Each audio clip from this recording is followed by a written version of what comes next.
दोस्तों, परिवर्तन ही प्रकृति का नियम है, यह हम सब जानते हैं। जैसे उम्र बढ़ने के साथ हमारे शरीर में अलग अलग बदलाव होते हैं, उसी प्रकार हमारी धरती में परिवर्तन होता रहता है।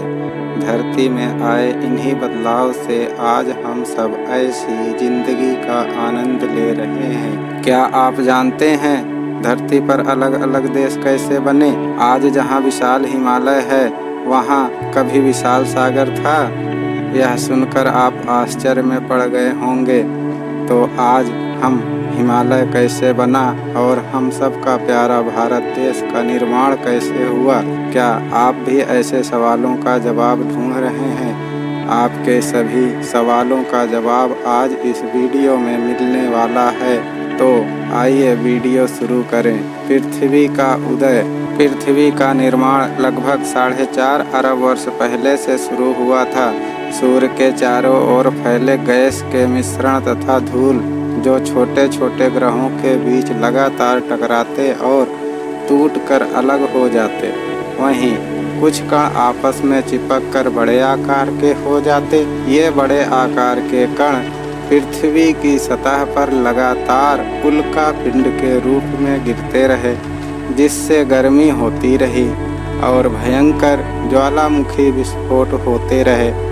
करोड़ों वर्ष चली इस प्रक्रिया के बाद धीरे धीरे उल्का पिंड का पृथ्वी पर गिरना समाप्त हुआ, जिससे गर्मी कम हुई और पृथ्वी ठंडी होने लगी। ठंडी होकर ऊपर की परत एक चट्टान यानी सुपर कॉन्टिनेंट का निर्माण हुआ, जिसे हम सब पैंजिया के नाम से जानते हैं। लेकिन पृथ्वी के अंदर का भाग आज भी अर्ध पिघला है, जो आज भी ज्वालामुखी विस्फोट में लावा के रूप में बाहर आता है। पैंजिया भी इस अर्ध पिघले द्रव पर तैर रही है। उसके बाद हिमयुग आया, जिसने बर्फ की मोटी चादर से पृथ्वी को हजारों वर्ष तक ढक कर रखा। वहीं ग्रीनलैंड और अंटार्कटिका पर मोटी बर्फ की चादरें आज भी मौजूद हैं। बाद में पैंजिया ध्रुवीय बल और ज्वारीय बल के द्वारा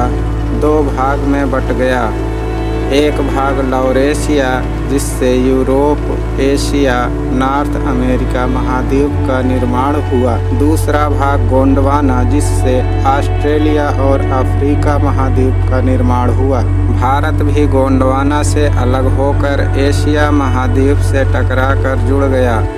जब 2 प्लेटों का आपस में टकराव होता है, तब भारी प्लेट नीचे की तरफ धंसती जाती है और हल्की प्लेट ऊपर की तरफ उठती जाती है। इसी के परिणाम से टेथिस महासागर की जगह आज माउंट एवरेस्ट जैसी ऊंची ऊंची पर्वतमालाओं के साथ विशाल हिमालय का निर्माण हुआ, जो आज पर्यटन का मुख्य केंद्र बन चुकी हैं। और प्लेटों की ये प्रक्रिया लगातार चल रही है, जिससे हिमालय पर्वत की ऊंचाई धीरे धीरे साल दर साल बढ़ रही है। जब पैंजिया का कई भागों में विभाजन हुआ, उसी समय धरती पर रेप्टाइल्स यानी रेंगने वाले जीव अस्तित्व में आए। हालांकि धरती का जिस प्रकार विभिन्न रूपों में बदलाव आता रहा, उसी प्रकार अलग अलग देशों का निर्माण होता रहा।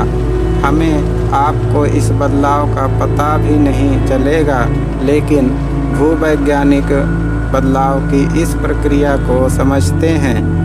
20वीं सदी के शुरुआत में ही इस बदलाव का पता लगाया महान वैज्ञानिक अल्फ्रेड वेगनर ने। प्लेट टेक्टोनिक्स या महाद्वीपीय प्रवाह का सिद्धांत समझाते हुए उन्होंने एक पेपर प्रकाशित किया और पृथ्वी में आए इस बदलाव को पूरी दुनिया के सामने रखा।